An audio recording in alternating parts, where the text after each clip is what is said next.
cybersecurity management. I hope you have a very good break and all energized and excited to resume our journey in cybersecurity management.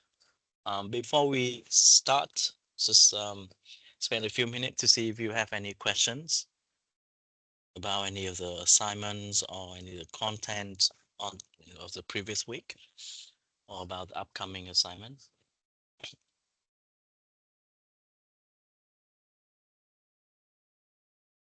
All good? Well, I might have one question about Sure, asset Andres. valuation. Um, Yeah. was a discussion between us.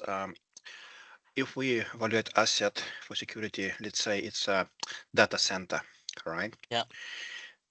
Should it be just valued as a price of the equipment inside, or it should be valued as a something which has some value for the company? So in terms of what would be down, company would suffer this loss for this much time until it will be up. So this value for the company should be combined of its physical value and the value of the, let's say, potential value of the damage it could do.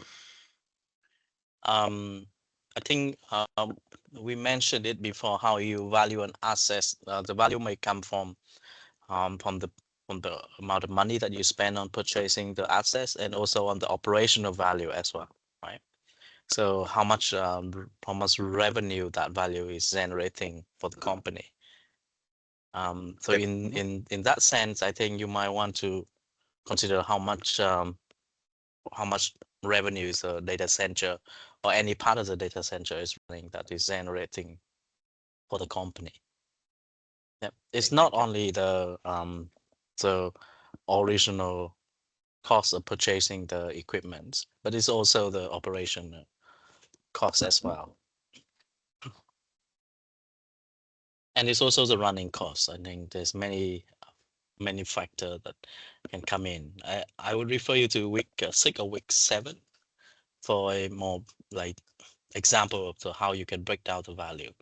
But of course, this value is an estimate, right? You cannot Yeah, of put a real course. number to it.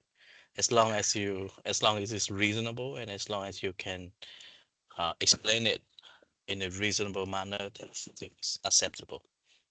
Okay, and but Yeah.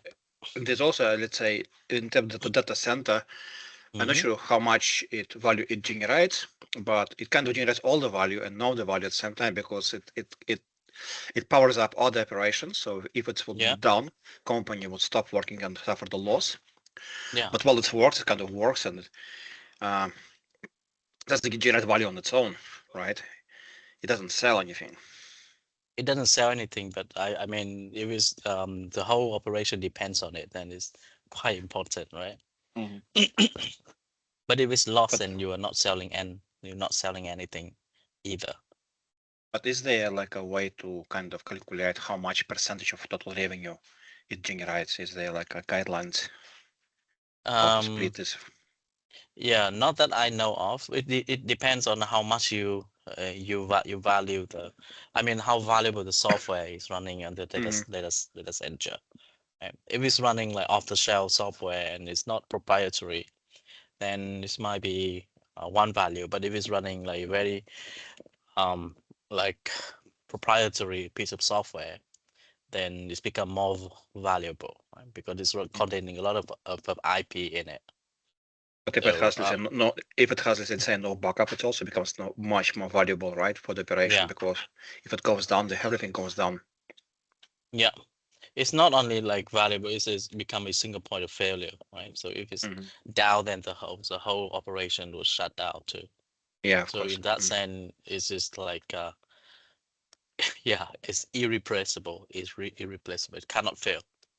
Okay. Okay. Yeah, Cool. Thank you. great. It's great. Thanks, Andres. Anyone else have other questions?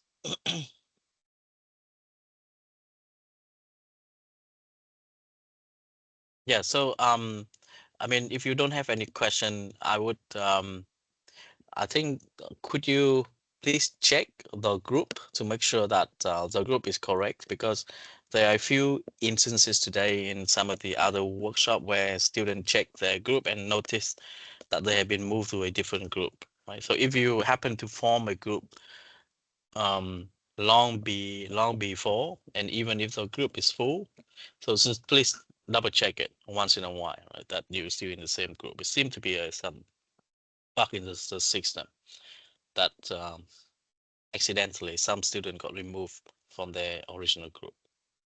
Yeah. So I believe that most of you are in the proper group and you are working with the team members. But once in a while, just check on the system that the group is still correct.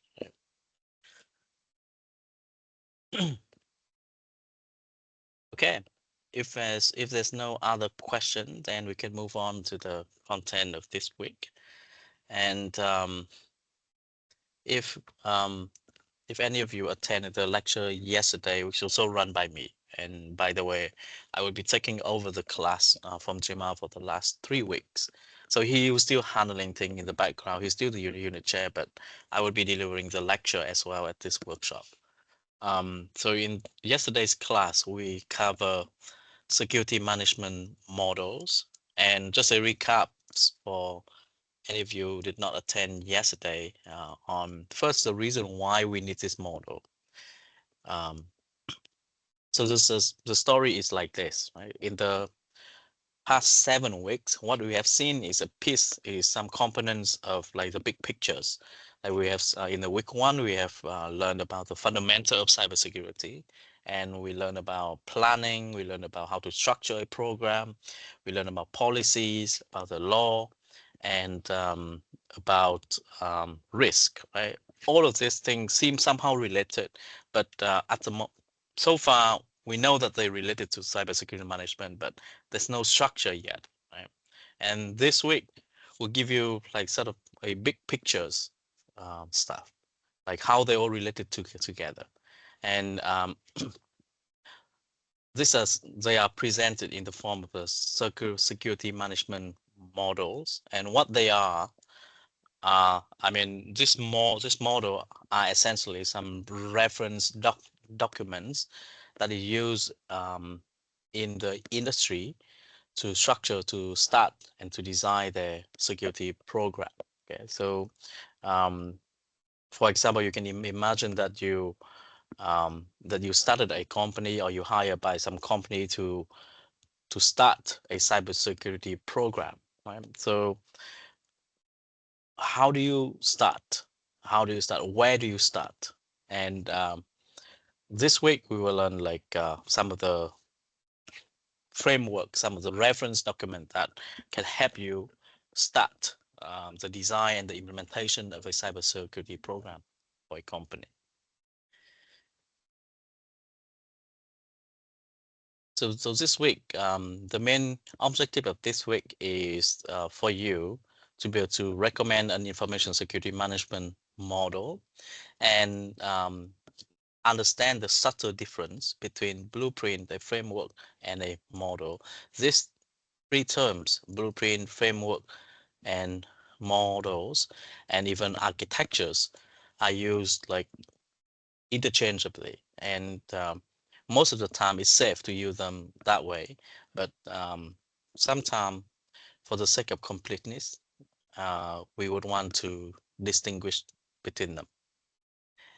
And most importantly, you want to take some existing security management model and apply it to the context, right? Apply it to solve the cyber security problem for the company.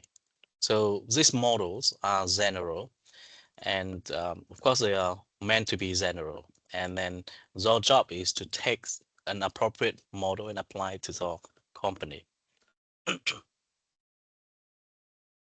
So this week's lecture is based on chapter 8 and chapter 9 of the textbook. Okay, so we spent the last portion of yesterday discussing, try to define and try to identify the subtle difference between a model, a framework, and a blueprint. So I would recommend you watching the recording of the lecture yesterday if you want to find out more. But a quick summary of the discussion is that framework is like the structure, give you the structure of the program. right? And the blueprints is the instantiation of the framework to add more concrete details specific to the organization, right? And a model is something even more abstract than a framework. But I would emphasize again that in practice, you can use these three terms, I think, quite interchangeably. For example, you can refer to the NIST as a framework or a model, or you can refer to the ISO as a standard, as a framework or a model. And most of the time, people who listen to you would understand what you mean. So there's a few there are few models that exist, and we cover some of them yesterday. The most relevant and the most close to home is the Australian Signals Directorate Essential 8. And then we talk about the ISO series and the NIST. So we'll quickly uh, summarize these three most important model. So Essential 8 takes a maturity model approach. What it means is that this framework would designate four level, right? Level 0 means no security. Level 1 means okay security. Level 2 means medium security, and level 3 means advanced security. And this framework would give you a set of like requirement or checklist, best practice, if you please.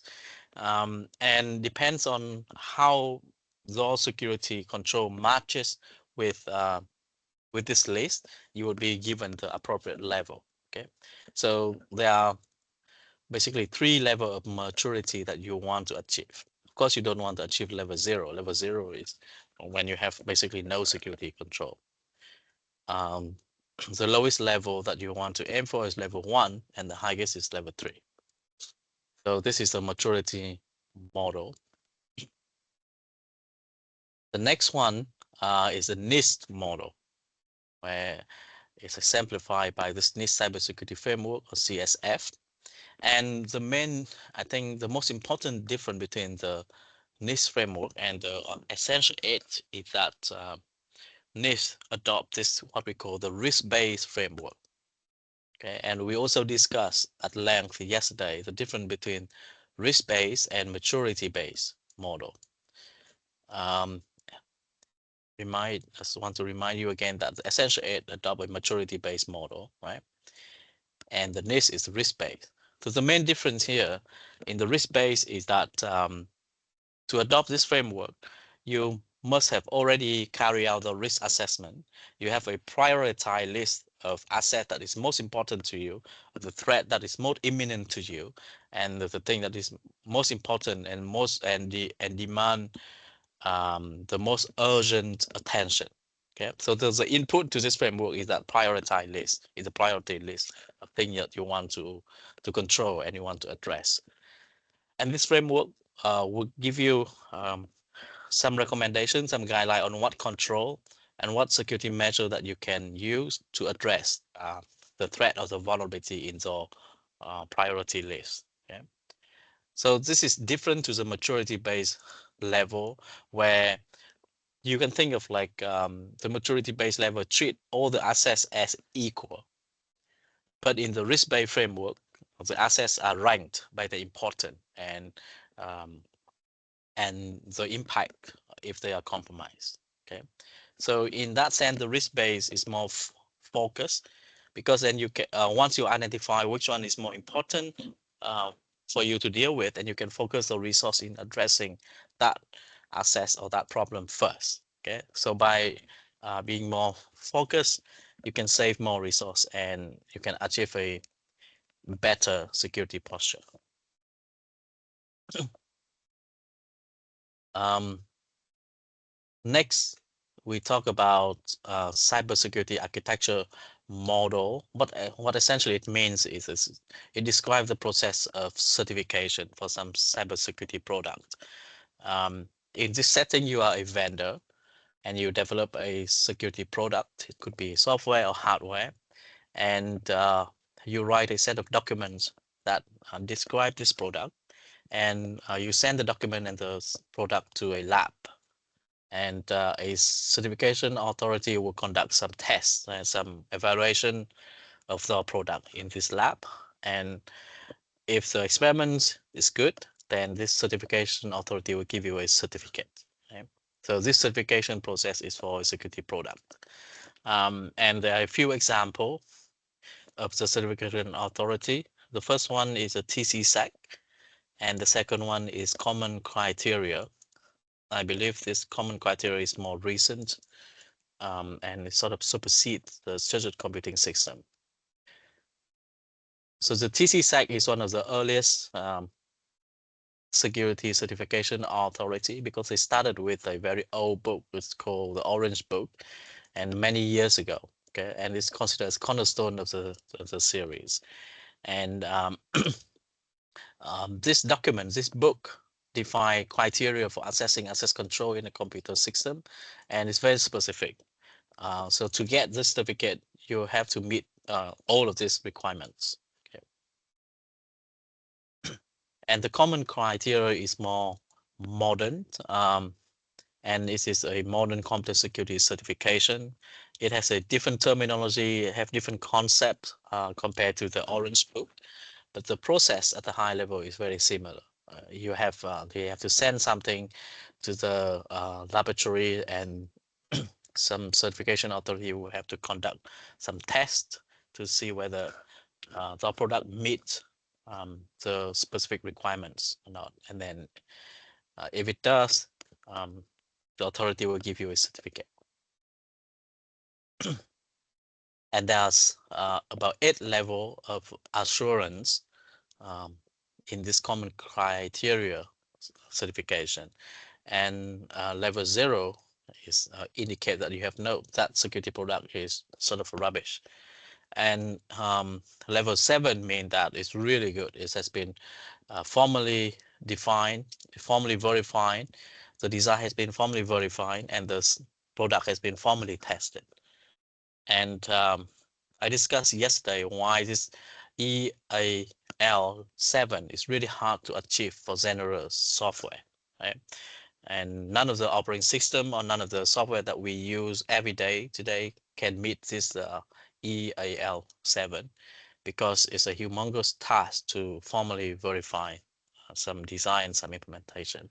So this level is reserved for critical system, that embedded system that you see on airplane or on the rockets, on spaceship only. Okay, so the ISO 27000 series is one of the most widely referenced and discussed security models in practice in the communities. And the bad news first is that this series is paid. It means that you have to pay the money to get the documents. And in this document, it has about, it listed, it specifies about 133 security control.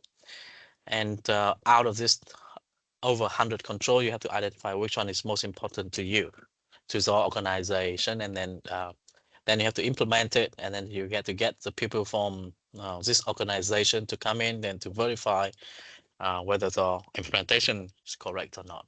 And then after that, you get the certification. I think the whole process will cost thousands of dollars.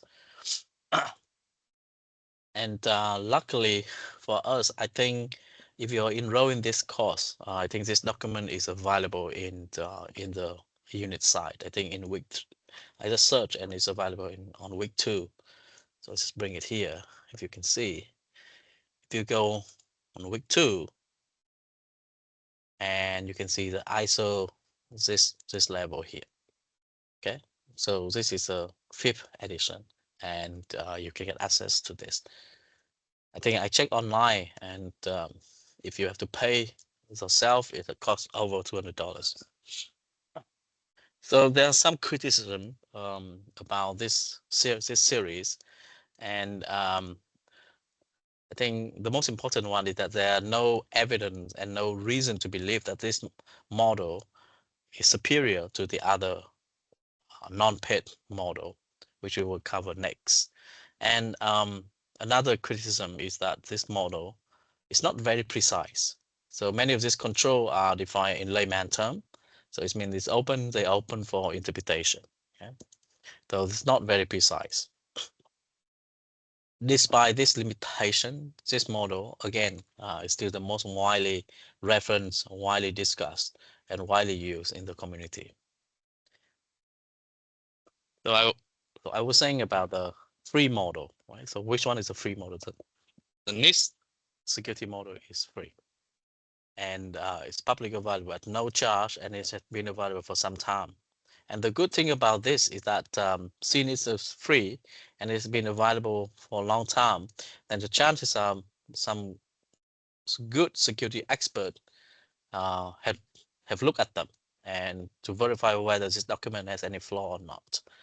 And it means that it has been broadly reviewed by government and industry professional. And so far, it stand up to scrutiny. Um, it means that it's quite good. Okay.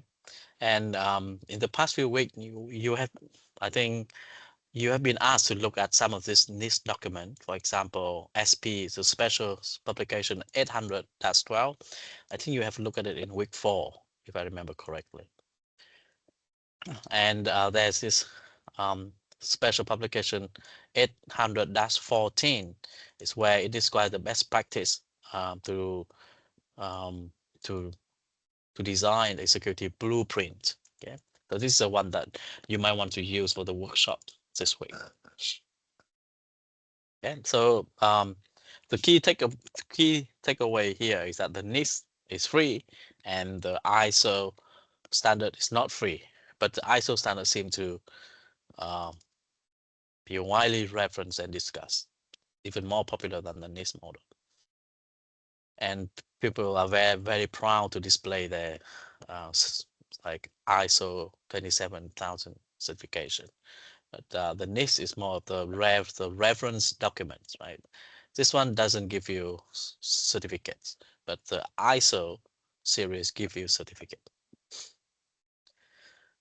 Right. Then we touch a little bit on security maintenance model. Remember, maintenance is important because we have seen it many times. We have discussed many times that security is evolving process and things change.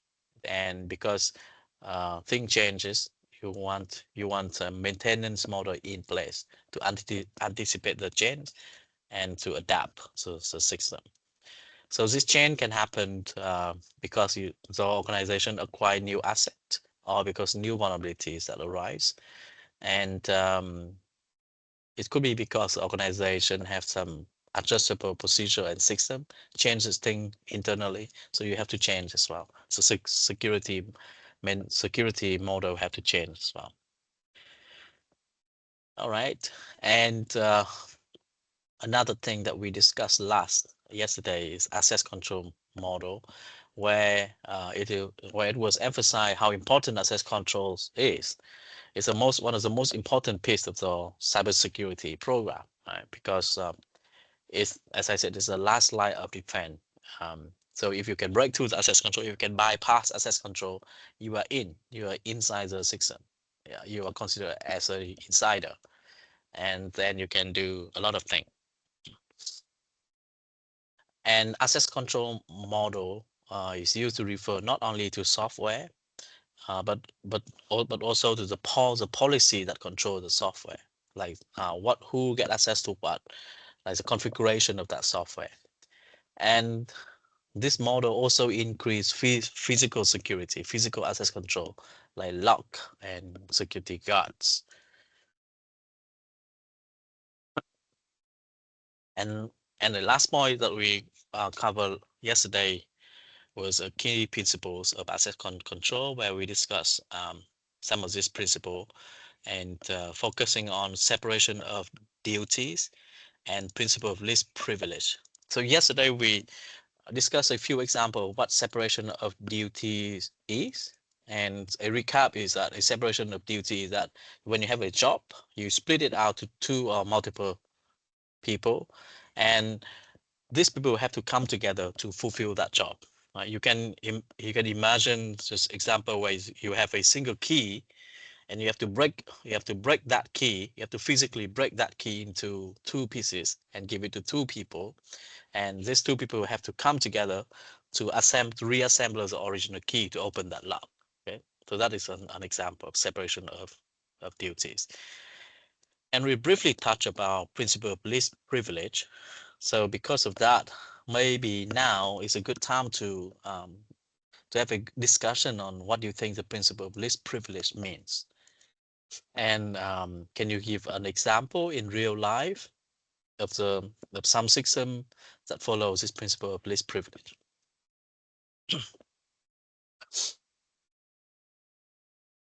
Feel free to raise a hand or yeah, or just unmute yourself. Yes, Daniel. Yes, Daniel. Hey, yeah, at work we've got user accounts and admin accounts. So I might have, Daniel.king and Daniel.king_admin. If I'm doing Okay. anything administration, I'll log into my admin account, perform that admin Mm. function, and then log out again, essentially. So that Okay. session's then sort of finished. I guess another So- part of it is you go. Sorry, Daniel. Sorry to interrupt you. Can you continue?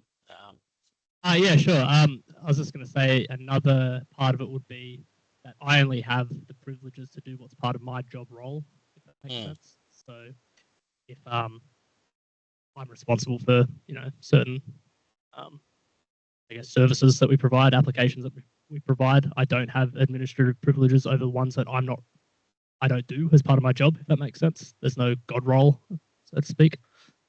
Yeah. Yeah. So in There the example, but you only use it when in you the need it. example, you don't have the admin role, right?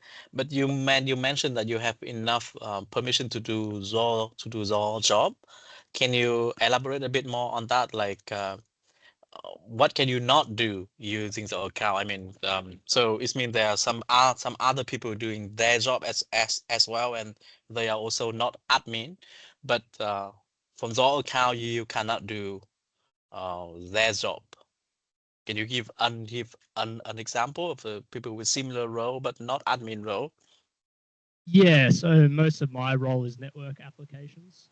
We have other people who are providing like specific, I guess, business applications. I don't have, I don't know, just as an example, I'm just going to throw around some random things.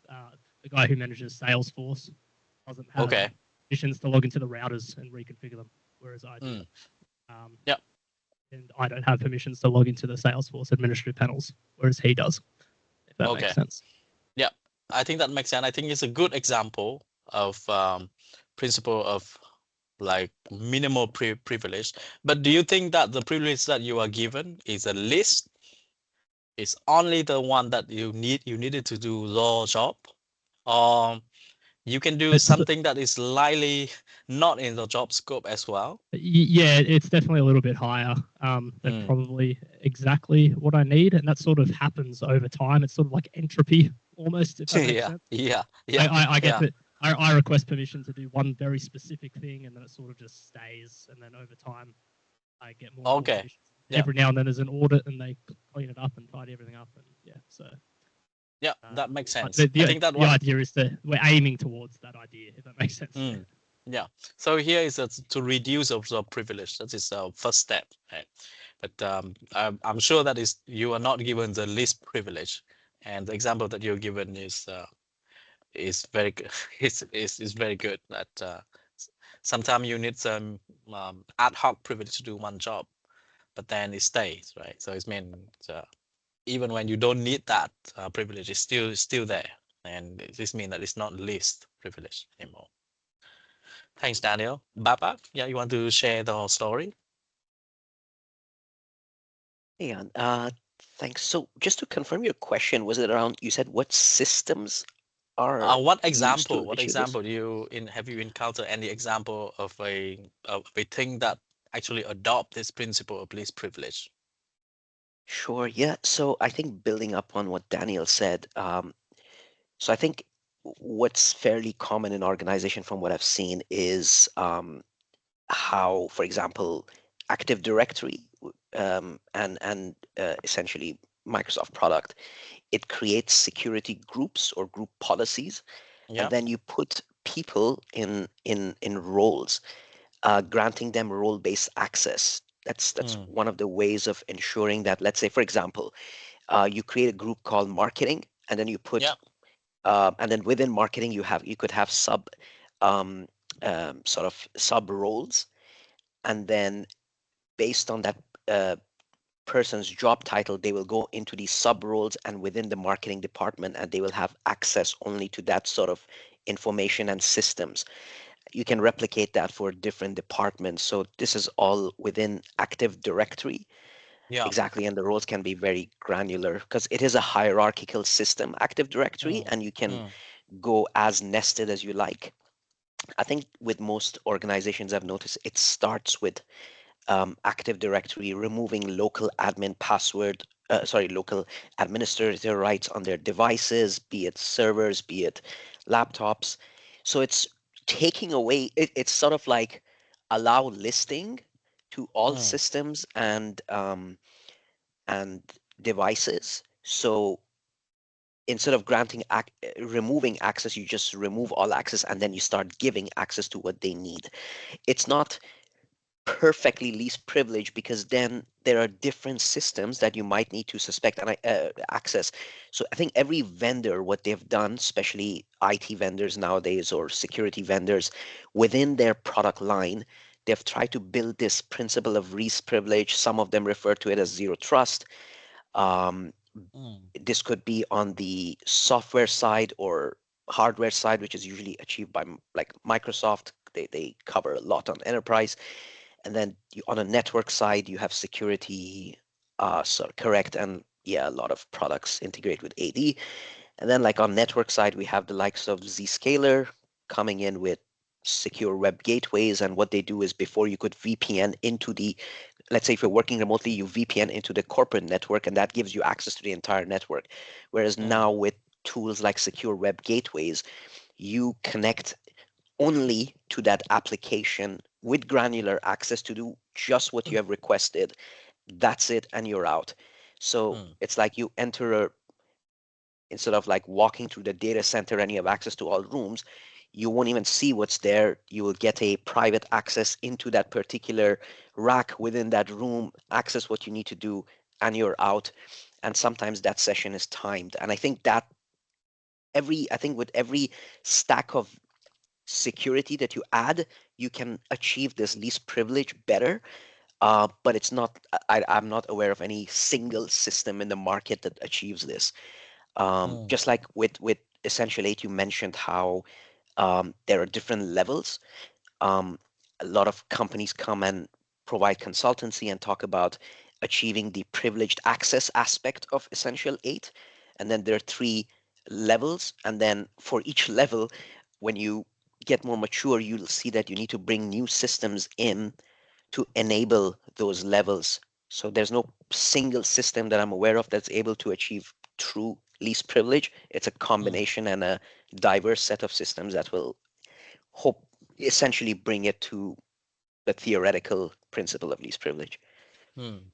So it's funny. I mean, it's interesting that you mentioned it's very granular, right? And it's Yeah. also commented in the chat by Daniel as well. I mean, how granular is this? Do you think that it's granular enough to truly achieve least privilege?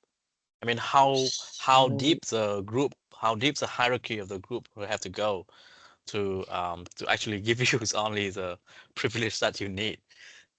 so I think um, I'll let Daniel take one, but I'll just Yeah, add a quick Daniel. thing on this that Yeah. um, yeah, I think there are vendors called privilege access management vendors. This is exactly what Mm. they do, and the likes of Beyond Trust, Delinea, CyberArk, etc. They try what they do is they try to. I mean, let's say if implemented correctly, um, it enforces users to go through their tool and launch sessions. Let's say an SSH session or an RDP session, timed session, which is monitored, recorded, and even what commands they are able to run, let's say on the SSH session, is controlled. And for each command that they run, they need to request that privilege, elevate that privilege. Now it could be approved by, let's say, a two-man control, and then within that, MFA is also enforced, and it's another layer of security. So it's theoretically possible. I'm not aware of any company that's managed to integrate these tools perfectly. It is very, very expensive and time sensitive, even with like the big enterprises that we have seen here. I'll let Daniel take the rest. Yes, Daniel. Yeah, I was just going to respond to you saying like how granular can you get, like really as much as you want to, but like the deeper you get, the more expensive it's going to get to manage, right? Like businesses are pretty dynamic. Yeah. It's pretty much impossible to capture every single possible scenario or configuration that each individual user might specifically need to do. So the idea of principle of least privilege is kind of abstract, and it's more of a goal to work towards, I think, than something you achieve. That is true. Yeah. So it's not a state. I It's mean, not a state of being. Yeah, it's just something you're trying. It's a principle. Yeah. yeah, it's a principle. So it's a guideline. As you said, you should aim to achieve this, but not it should not be the end. Yeah, it should not be the end goal. So some example like as you said, to reduce a privilege as much as possible. It's a good start. The goal should not be achieve this principle of least privilege, because you have to understand, you have to formally prove that this is a least privilege that you need to do the job. And as you mentioned, the business is very dynamic. So one day you need this privilege, tomorrow you might not. So it's very difficult to implement in practice. Anyone else want to add more comments on this principle of least privilege? I think it's a good goal to aim for, but it's not possible. I don't think it's possible to achieve it all the time.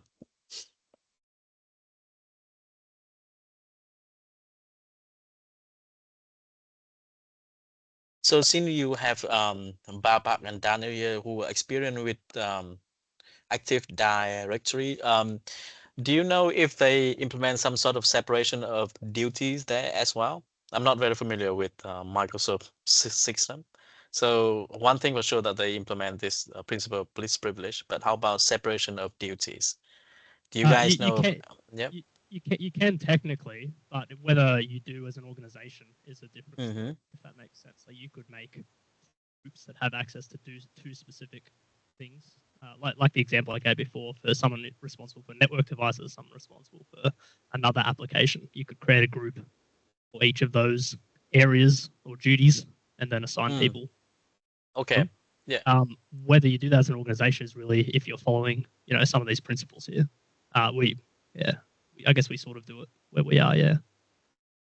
Yeah. So I mean, in your example, separation of duty is more like break down the job, right? Break down a job into smaller job and give it to different group.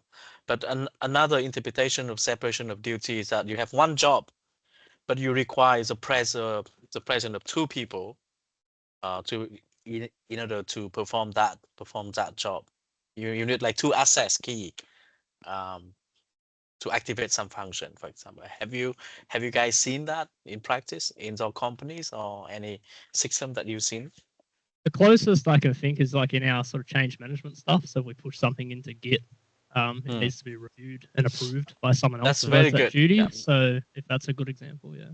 That's a very good example. Yeah. So I remember just reading it just yesterday that Git allow you to define how many approval of the code review that you need before it get merged, right? Is that's the example that you yeah, that's what I'm talking about. Or if we do a different network configuration or want to push something to a device, and it gets approved before it goes out. Yeah. So it's sort of under change management and also configuration control. So rolled back if we need to. Yeah, this is a very good example. To approve some changes that you need like 2 or 3 people to sign off on it, and before it get merged. So that is a very good example of separation of duty. So that if one single guy got compromised, then it's not the end of the world. Right? So very important in supply chain management, especially like in software supply chains where the code need to be reviewed by people with expertise. And if you have more eyes to it, then it's better. It's This really is good. also achieved, Yeah. just to add there, like with Active Directory, not within Active Directory, but what happens is that a lot of companies, they integrate with Microsoft's identity tool, Microsoft Entra, basically. So you have single sign-on. Let's say there's a finance application that you have, let's say Oracle NetSuite, for example. A finance team needs access to it, and you log in using your company domain credentials, as we do with Deacon on different systems. That single sign-on. Now, one approver to allow a person to add access is IT. They enable that on Active Directory as a security group. Hey, this is a new hire we have in finance. They need access to that. So from an Active Directory and single sign-on, they're able to log in, but they don't have the permissions to see anything. That is required by finance manager to grant the permissions within that application to that new hire. So this is kind of separation of duties where Yeah. there's IT and finance who need to grant the appropriate access to, let's say in this case, the new hire. This is just another example, maybe.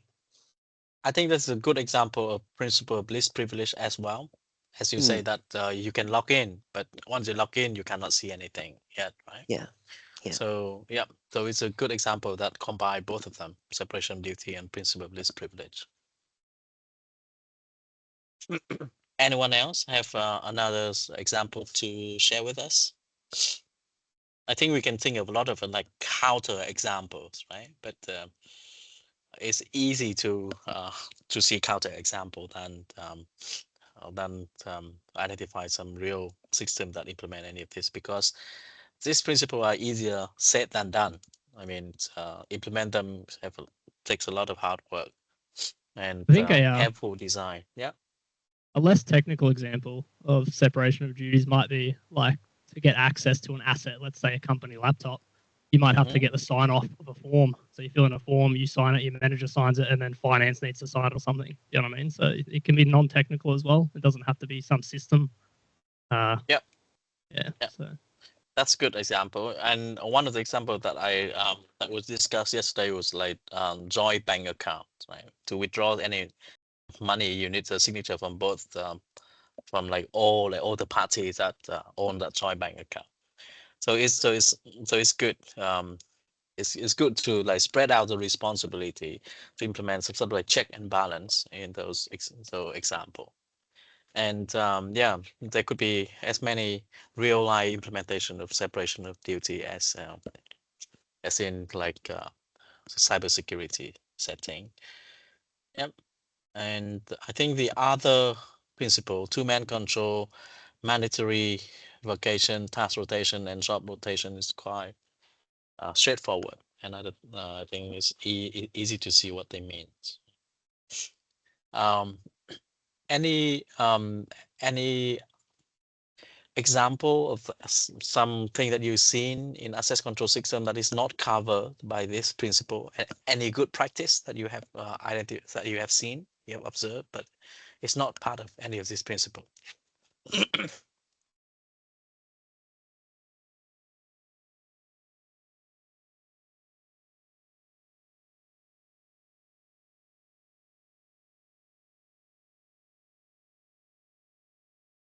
Okay, I guess, so go on, Baba. I mean, sorry, I guess with access control, yeah, there are a few others, perhaps like, I mean, depends. Are we talking about I guess we're talking about physical and logical, right? So, Yep, yep. Any would like, work. yeah, multi-factor authentication is there as a concept and requirement in Essential 8 as well. Uh, it's none of these. You could argue that it could be within least privilege, but it's not a requirement for least privilege. It just makes it, it's just two factors of authentication to gain access into a system. Yeah, and yeah, I guess that would be one example. Yeah, can't think of any at the moment. Yeah. Yeah, I think this set of principle is quite good. It covers a lot of good practice that we Yeah. see. But yeah, let's discuss another example of the phone, the mobile phone, that's not smartphone. Um, the phone has very good access control system in place. Which of this principle here do you think apply is most suitable, most applicable to the phone? I mean, we use our phones every day, right? And which of this principle do you think the phone implement quite well?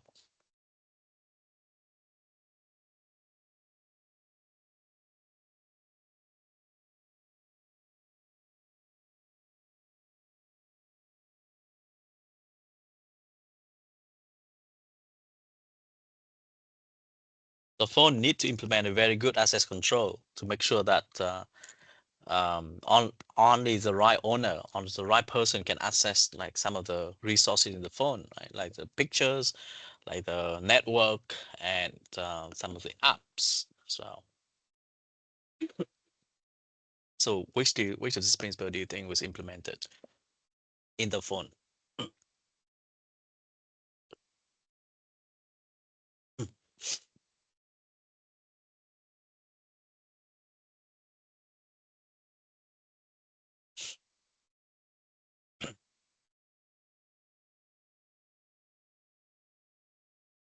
Are you talking about like a mobile phone, a Yeah, the smartphone? smartphone, the iPhone or the Android phone.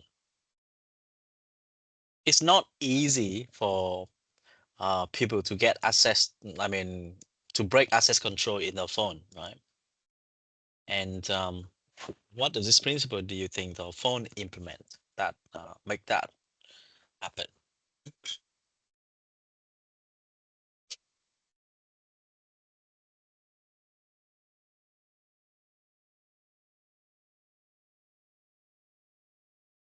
The phone runs in an operating system similar to Linux, right? But I think in terms of access control, it has a very distinctive features from the user Linux that we are using, or even the Mac system that we are using. And I think yeah, probably go on. whenever you use an application, you get to decide if it has control over specific parts of your phone. Yeah, Like if you get an app, you get to essentially, I mean, principle of least privilege almost. If you want to, you can decide whether or not the application has access to your location or to your files or to your messages or to your, like it's got all the different categories you can specifically give applications access to. That's Android at least. I don't have an iPhone, but yeah. Yeah, so that is what happened here. I think the most appropriate one is the principle of least privilege. When you are installing a new app, right, the first thing that the phone will ask you is what resources that you want to assign for the apps. So before the app runs, you will need to ask for the permission to access some resources like location, or the contact list, the messages, or the network, or the camera, or the mic and microphone. Right? So it means by default they have no privilege. They have no permission to access those resources. So the phone implement this principle of least privilege and explicitly ask the user to grant that privilege to the app. Yeah, so without this, then you may see that some calculator app that you download may have access to the photos or may access to the location, for example, which is clearly a violation of this principle. Yeah, so this is a good practice that has been implemented in real system. Okay. So most of the access control system out there can be categorized as preventive, deterrent, detective, corrective, recovery, and compensating. Of course, we all want to be in this category of preventive, right? But as we discussed before, the basically, I think only way to make it preventive is to take the whole system offline. Most, and that would not fly well with the business people. So that's why it's really hard to achieve this. But you can may as well put deterrent in place by implement some policy. For example, by say in the policy that you will be fired. For example, if you if if you leak the access control credential, for example, so that would serve as deterrent. And the corrective and recovery is more like incident response. You detect that unauthorized access has happened, and then you correct it. Okay, you patch it. You revoke the access. You revoke the privilege.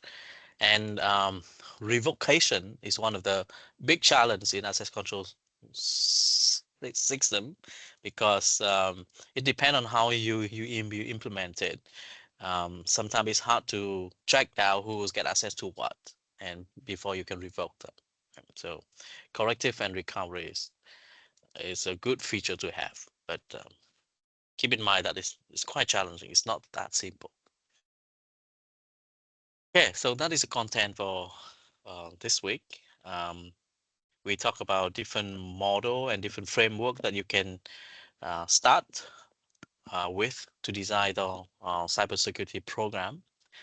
And then, I mean, there's no single winner here. That's why there's many of them, right? So many of them. Each of them fill in some niche, and some of them are not even free. So it really depends on what the organization needs and what is their priority to adopt the appropriate model. And then we discuss some of access control. Okay. Anyone have any question regarding the content? I've got a Yes. Yes, Scott. question not regarding the content, but during the lecture, something was brought to my attention. The groups we have on the Deacon Sync portal for the assignment have kind of scrambled. I'm in a group with 3 other people that we picked out many weeks ago, and we're doing the correct grouping together. And now we're all in random groups. Yep, that's what happened. I think it's a good thing that I brought it up, because there are some instances of this in the early workshop. So I think there could be some bug in the system. Are you sure that all the original member got distributed to random group, or is just one member got kicked out and moved I to a different think it group? might be 2. I'll just quickly check. So we were all in group 9, and now I'm in group 2, and I'm just trying to find the chat. Where? Oh, actually, yeah, no, it's just me. Sorry, Yeah. I thought that it was someone else. No, it's just me. I got kicked out and replaced Okay. with someone Yeah. else. So the group was full before. The group has all 4 people. All 4 of us, because we picked it out as kind of like early as possible, so we were really on top of it. So I mean, of course, it's quite bad this has happened, but I think the mitigating news is that it's not just you, right? So just drop an email to Jamal and telling him that you have been working from the start, and certainly the system has decided to move you, and he can definitely manually move you back, yeah, to that group. Excellent. Thank you very much for that. Yep. Yep. So don't fret. Just focus on doing the assignment. It will get sorted out. I don't know what happened to the system, but there's be some bug there, and it's interesting pattern that only one person got moved, and try to identify what is so special about that person who got moved. But be interesting to see. Thanks, Scott. Anyone else have other questions um, related to the content?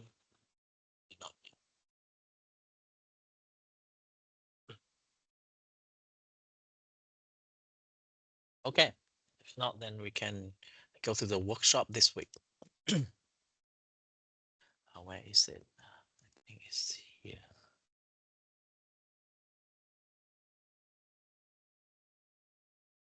Okay, so in this week workshop, this again is a scenario based, and you are given this company XYZ, with the only information is that there's a mid-sized financial service firm. So you can use our imagination to see like what system they have in place and how many employees and what exactly offered by this service by this firm. And this XYZ corporation, unfortunately, doesn't have a cybersecurity team in it. So you are hired at the as a cybersecurity consultant, and his all task is to develop a comprehensive cybersecurity strategy for XYZ. And this task involves constructing a framework and blueprint to address XYZ specific needs. What needs there are is up to the imagination too. And the and the first step in doing the task is to choose a model that aligns with the organization goals and risk tolerance.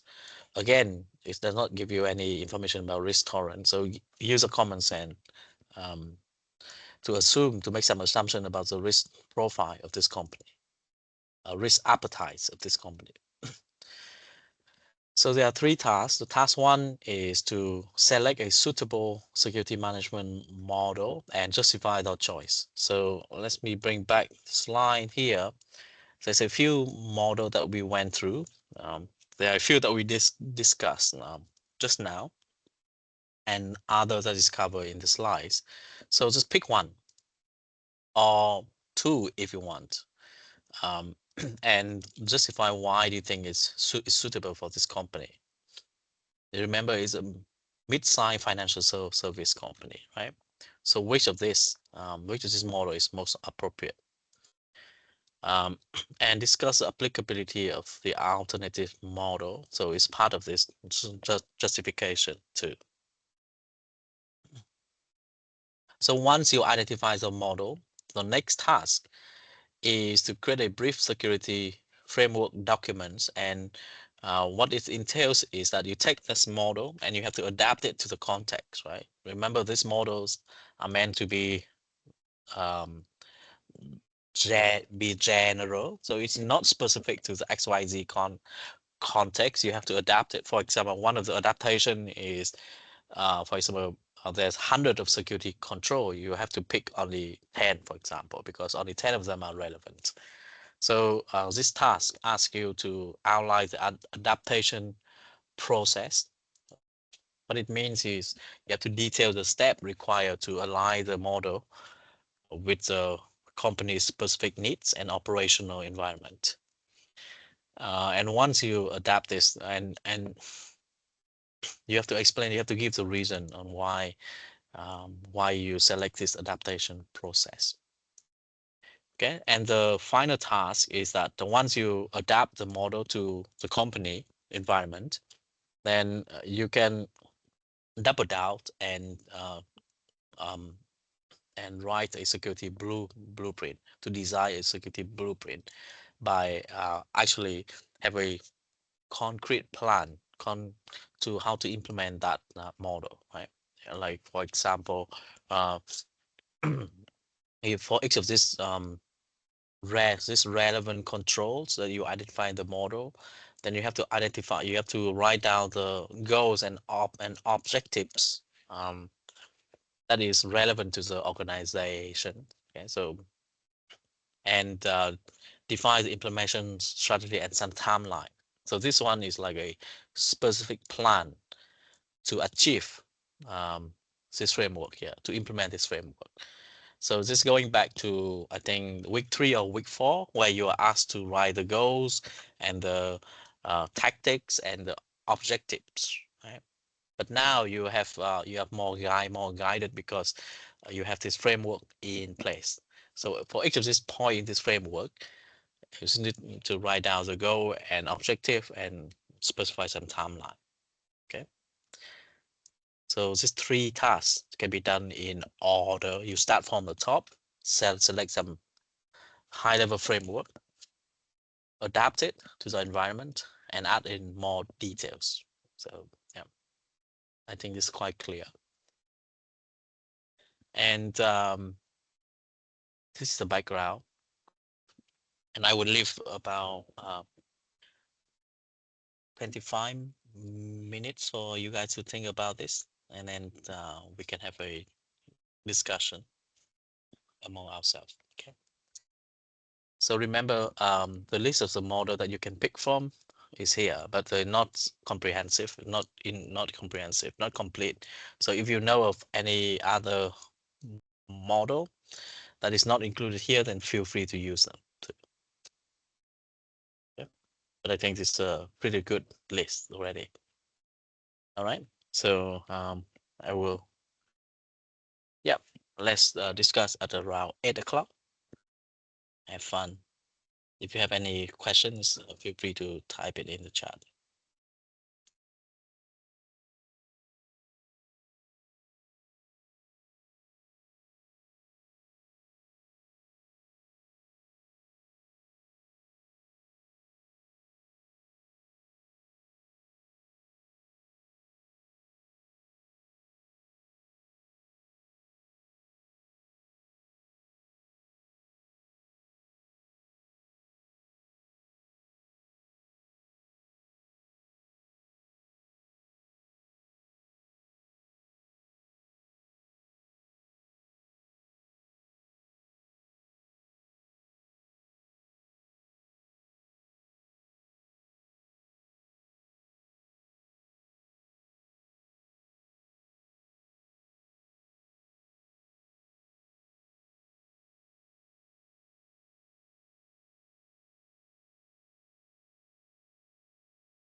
Okay, welcome back, everyone. I hope you have a good thought about this task. So yeah, let's get started with our discussion. Anyone want to start with task one? What do you think is would be the most appropriate model for this company?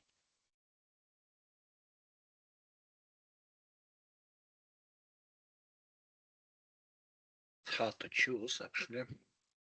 Yeah, I mean, choose Um, one. I mean, it's not possible to choose all of them, right? But yeah, of if you course. have to choose one, then which one would you think most appropriate? Um, well, of course, ISO 27001 would be great, but I feel it would be really hard to implement. It requires lots of paperwork, lots of work in general. Mm-hmm. Um, so kind of what is that? An ICT cybersecurity framework seems to be interesting because it's aligned with ISO as well. So it can be a Yep. pathway for ISO, and it's much easier to implement comparing to Okay. ISO. Mm. Also, yeah. Can you elaborate on why do you think this is difficult to implement? The ISO Well, 27001. ISO is mostly focusing on putting together documentation, putting proper let's say proper documents basically, Hmm. proper ways like everything has to be and also it has to be um uh what like externally vetted, right? uh validated, yeah. Mm. Right. And Okay. so that takes time, that is expensive to implement. Like it's very big thing to kind of to get right. Mm. Of course, it's the benefit, it will be internationally recognized. Like people know Mm. what it is. People expect financial companies, especially, to have it. Yeah. Um, but if again, I don't know much about the XYZ company. If we assume they don't have anything at the moment, then probably I would suggest to go with an SIT, do it first, and then use it as a stepping stone to do ISO 27001 if they want to pursue it. Okay. Yeah. That is a fair assessment. Let's hear it from Daniel. Yeah. Well, what do you think, Daniel? Hey, the first thing I thought was because they don't have an internal, was it specifically a security team or they don't have an IT team internal? Could you scroll up for a second? Sorry. I think they The should have question. an IT team, right? Yeah, It's cool. just Yeah, it's a financial service, yeah, but they didn't right? have a because they didn't have a specific cyber team. Mm. I was thinking probably a maturity model, the easiest to sort of roll out if that makes sense, and sort of step them through that. Mm. If and sort of unless they're willing to like invest probably in doing the full risk management process when it comes to Mm. cyber, which is probably going to be pretty expensive if they don't have like internal specialists who understand the ins and outs of the company, then probably giving them a bit of a generic blueprint to get them started and then working up from there is probably the best Oh, option. And that's purely based on them not having their own internal security. I see. Okay, so that's why they hire you as a consultant here, right? I mean, um, no argument is that you will start with Essential 8 because this is Yeah, easier I to think so implement. because Is it it's okay? it's easy to implement. It's like a blueprint that's sort of laid out. Mm. And from there they can then sort of mature into a risk managed model from there as they decide how much they actually want to spend on securing their organization. Okay, so you implement some best practice first, and then moving toward the risk-based framework, right? That would be the approach. I think so. Yeah. Mm, okay. How long do you think it would take, I mean, to move toward that model? It take a while to implement Essential 8 too, right? It's not that It would. It's not straightforward. necessarily Yeah. easy. It's Mm, just a I guess more of the um blueprint approach was what I was thinking. But yeah, yeah. I see. But as a financial service, do you think that they will be quite well versed in terms of risk, right? They know what risk they are facing. They have done. I think. Do you think it's reasonable to assume that they have done they have done risk assessment quite well. So doesn't it make sense to base to Probably in their sort of domain of expertise. Whether mm, they can translate that to the technical, they may very well be able to do that. okay, Which case, if they're that's financial services, they probably have the money to throw it. yep, Some of the more yep. advanced. Well. Yeah, so I think because of their business as a financial service, I don't think money or cost is their main problem here, right? And so they can throw money at things. And if we assume that money is not the constraint, then what do you think would be the best options? Do you still think that Essential 8 is a good start? You would recommend it to the company? No, in that context, they probably go with one of the risk managed frameworks for sure. Mm, mm. What do you think, Andres? If cost is not a big constraint, which option would you go with? Well, for financial organizations, that ISO probably would be the end goal anyway. Yeah. I think that it's expected from the companies this day to have it. So it definitely would boost the company profile online if they have it. Yeah. And all around it's a very good system, well recognized. So it has a reason why it is so popular. Yeah. But But of course, I think yeah. mailed it not only cost, it's also time consuming and resource consuming. Yeah. I think it makes sense. I mean, the argument that you can start with NIST first, and because it's like aligned with this ISO standard, so you might as well start with something that is more has been reviewed a lot more, right? And it's freely available, and start with that first before transitioning to ISO, because it's a pathway. It's closer from NIST to ISO than Essential 8 to ISO, I guess. And I mean, my opinion is that it's because it's a financial service company, so they are well aware of their risk, and they will take risk quite seriously. And if any of this framework are based on risk, and I think that would sit well with them. So how about the other model, like for the Corbett model thing? I think none of you mentioned this Corbett model. Do you think this is applicable here? This Corbett model, I think let's go back here and see what it is about.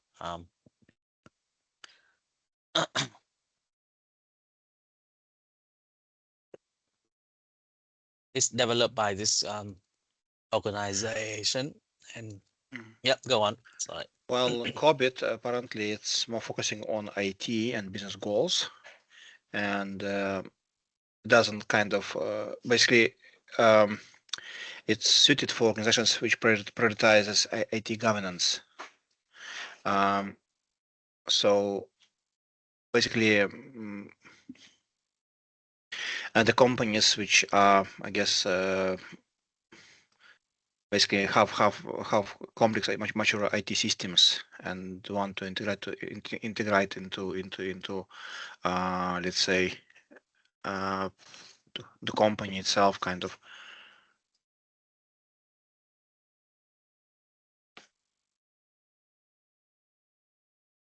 You're on mute.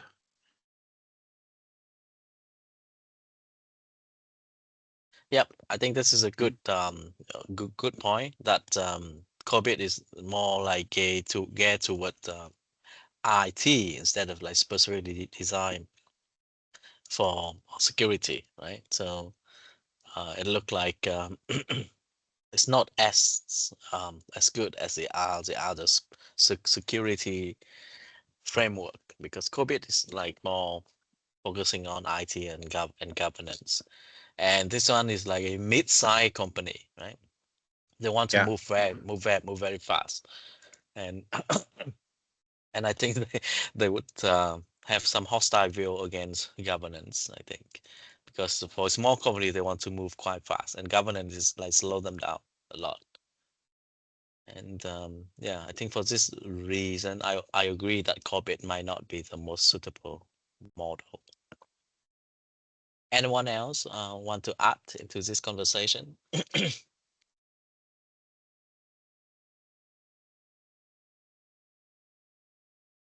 Okay, okay. So okay, so now I think we converge in some risk-based framework, either NIST or ISO 27000. What do you think that need to be adapted from this model to this company? Any major adaptation that you think is needed to take this model and get it to work for this company?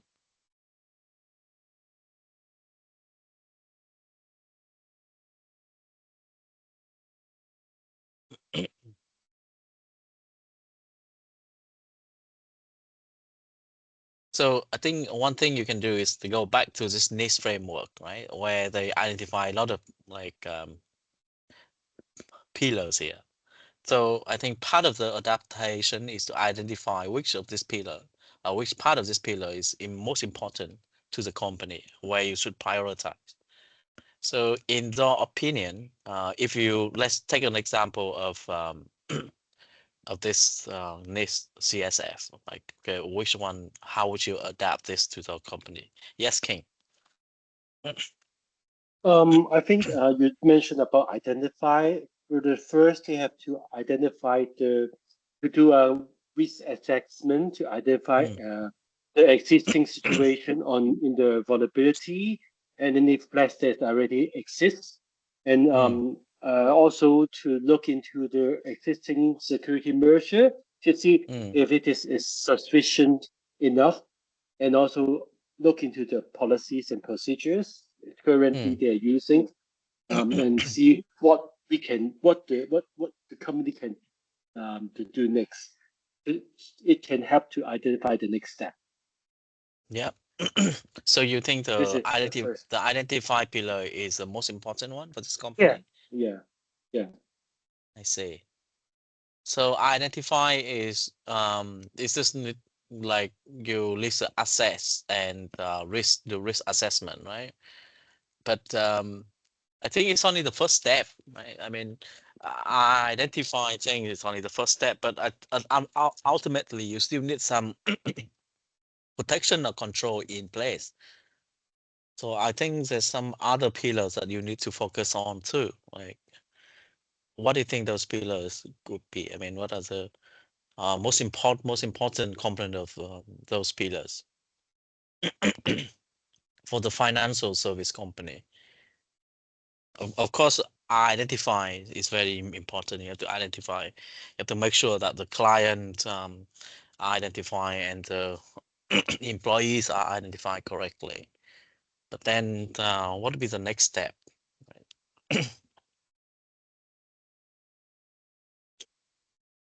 Well, I think all of them kind of are important. Couldn't say you can kind of skip one of those. You I definitely mean, need the to, pillars, all the pillars are important, right? But yeah, if you yeah. have to prioritize in, I mean, for each of the pillar, there's a lot of subcomponents there. Um, Mm. to the context of the XYZ company, you might not need to do all of them, right? Or you might want to focus on some component first. So you might rank them. Well, I would say identify, protect, and, and recover are the Okay. most crucial. Detection and Mm-hmm. respond are kind of nice to have, but even if you don't have detection, but you have good recover and good protection, you still kind of can recover the system in a meaningful time. That still is a good outcome. Of Okay. course, if you can on top of that build something which will monitor the network from for attacks and respond automatically, that will be even better. But even just first like two on the last pillar kind of they are essential. Like you can't have you can't have no backups or no protection. Yeah. I agree with you that the protect and recover is more important than than respond. And but do you think detect is also very important? You cannot recover if you cannot even detect, right? So wouldn't it mean that detect should be of higher priority than recover? Well, detect, as far as I understand, is like ongoing detection. It's basically detecting something happening. When you might not detect all everything, but you will obviously detect when it happened anyway, because system will stop working, or there'll be some data issues. So when you can recover from that, it's still better than nothing, right? So if we have to choose between those two, first build detection or recovery, I would definitely focus on recovery first, and only then focus on detection, because at foremost we have to ensure data integrity and data are safe. So losing data would not be an option. Okay, so but recovery seems to imply availability, right? Like, of course, as a financial service firm, they want to be as available as possible, like 24 hours. But you mentioned integrity as well. So how would recover help with integrity? Well, we can always recover from the good copy in this case. Okay, I see. Right. So that is good. I think we are getting closer to a more specific plan or framework for this company, right? And we seem to agree that we identify, come first, and then protect, and then recover as the top three. But let's take a look at this protect pillars. Do you think that all of these components in these protect pillars are equally important for this company? Or if you have to rank them, which one would you focus on first? You have to put the money on first. Well, access control, definitely. Yeah. Security of the data. Yeah. Protected technology, if that will be probably the first three. Info protection and procedures, and then awareness and training probably. Well, don't say it would be last. I will try to put it honest, like in parallel with this. But training would be people, and technologies would be servers. So this has to happen kind of at the same time. It can happen. One doesn't stop other from happening. I mean, can you reason from the context why you think awareness and training might not be as important as the other? Well, awareness and training basically teach people how to respond, how to be vigilant, how to not make mistakes, which would be put system in jeopardy. Yeah. The system still, the people still are not reliable. Even regardless how much you train them, you can't guarantee they will not make mistakes. Plus, people always shifting, they're replacing, so new people come in, has to be trained again. So this process never stops, and kind of it cannot be kind of successfully won at some given. But say Yeah. I tried everything and everyone. So this means the system still have to be resilient to withstand, let's say, actions of the employees which could break it. Ideally, system should not allow these actions in the first place. So we have to remove or reduce the place where a person can break the system. Yeah. So that's why in my mind, training it kind of has less priority than the rest. Even that, I believe that people are the first line of defense always. They're also like the first part of defense, but I would not rely on them to solve the problem, Yeah. because people cannot be trusted at its core. And what do you think about the profile of the employees for such a financial service company? I mean, they're supposed to be smart people, right? Smart employees. I wouldn't say that, because Okay. usually, like there are different employees. There are lots of clerks, people who just do mostly routine jobs, and they not like, okay, they kind of just have to follow protocols and follow procedures. They not have to invent something. They just have to do whatever system tells them to do in timely manner. So I wouldn't expect them to be like the most smart plus, again, they are not, even if they're smart in their field, they may not be IT smart because their fields are not correlated with IT very much. Usually, as far as I saw, financial persons, they have their own focuses, their own priorities, and IT for them is just something that's supposed to work, and they rely on it to work straight away. So they don't try to fix it. They don't want to fix it. They don't want to even learn how it works. So they just want to know it works and it's available for them when they need it. Yeah. I mean, one advantage of having a very well-trained or very smart people as our employees that you might not to need to do like a lot of training, right? Or awareness. You only need to train them like once or twice, and they would pick up quite easily. They can detect that pattern quite easily. So I would say that is one of I could be a contributing factor for putting awareness and training as a last priority in this pillar. Right? And of course, access control and data security should come first. Yeah, ideally, I said ideally we have to work on reducing the situations, reducing the procedures where a person can break the system or damage it. As much as possible, we have to avoid this. So if the system is resilient on itself, if we know that whatever buttons they click, they cannot destroy anything, they cannot destroy the data, that kind of put everyone's minds at ease.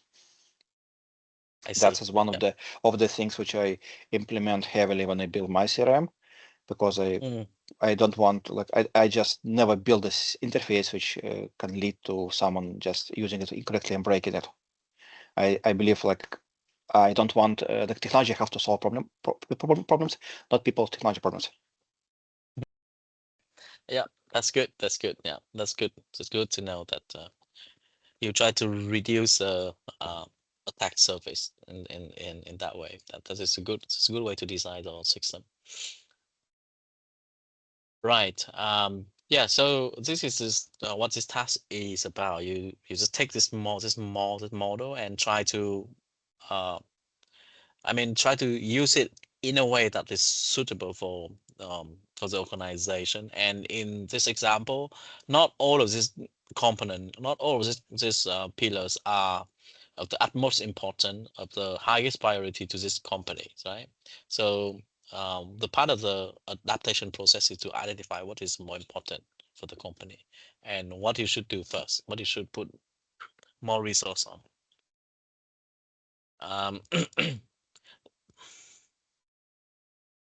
Yeah, so what do you think is the main challenge, main obstacle during the implementation of this model? Let's take NIST, for example. Let's take this model, and we have identified a few of these components here. And what do you think, what do you anticipate as the main challenges of implementing this framework for that company? It could be time, it could be money, it could be human resources, it could be other factor. What do you think would be the most challenge, the most important challenge? Let's say I know what will be most important challenge in this case because it depends on the situation. Yeah. Sometimes money can be the challenge because people will just like justify and prove management that you have to spend this money on security can be challenging. In sometimes time again can be challenging depending on how much resources company has to implement these practices. Okay. So I don't think there is a one challenge which will be always. It depends on the situation. For this company, for this financial service company, of course, there's be multiple challenges, right? Beside cost, beside money, what do you think the most relevant challenge that comes with implementing this model? The procedure itself, because the company has its own procedure already in place, and implementing this system might require this procedure to change, and it might be challenging because sometimes it will be in conflict with some other company goals, company objectives, and they might be even say that we do not want this because this actually puts another process in jeopardy. We cannot allow that process to broke. Yeah. Because that's a process which makes us money, so you will have to adjust Yeah. your security around it. Yeah, I agree with that completely because the company is already running, right? This one is already running, is already making money, and now you you try to implement some cybersecurity um, measure, and it's definitely going to be disruptive. I mean, you putting control in place, you stop people from doing their job, at least like, I mean, even for a day or two, that'd be very disruptive. Yeah, it's So also yeah, it's also very depending on the risk appetite for the company. I saw in my practice companies which had really, I would say, huge appetite for risks because they just don't care much about security, and they say, okay, as long as it's working, we don't care what's happening. yeah, If it break, then we will deal with this.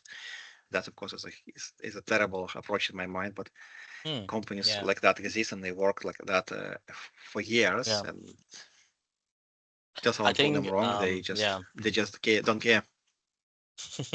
Okay.